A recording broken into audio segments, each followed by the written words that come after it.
this was one of the first pieces we ever printed on our printer about, almost 5 years ago. And I think one of the things that the reason why I brought this print was... Explain it to people who are just listening and not watching it.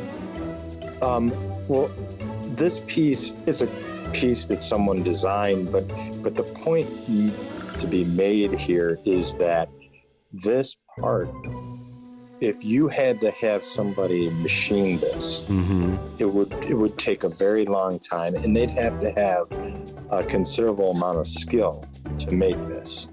And we brought this printer in, we plugged it in, we set it up, and we printed this and came in the next morning. And here's what a couple sales guys were able to achieve. And so one of the things sales guys, so people that didn't really have any skill. Never printed a thing in my life before this. And I mean, as you can see, this has... So what is it made of? It's black and it's some sort of composite.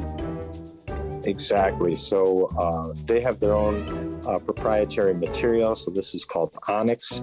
It is about 80% chopped carbon fiber, and then they're 80% nylon, and 20% chopped carbon fiber. So it's a nylon, a chopped carbon fiber mix. And then we also have another nozzle that we can put fiber strands through, which allow us to make an even stronger part. And with that, it's like rebar. You have this reinforcement that we can make this material with our fiber inlay as strong as 6061 aluminum.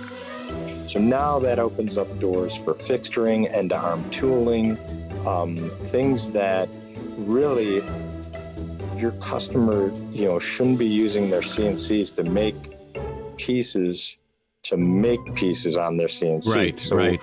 Now you can tell the guys that are in the office designing the fixture, hey, put this in an STL format, print it for me, and I'm going to stick it in the vise, and that's how we're going to hold these parts.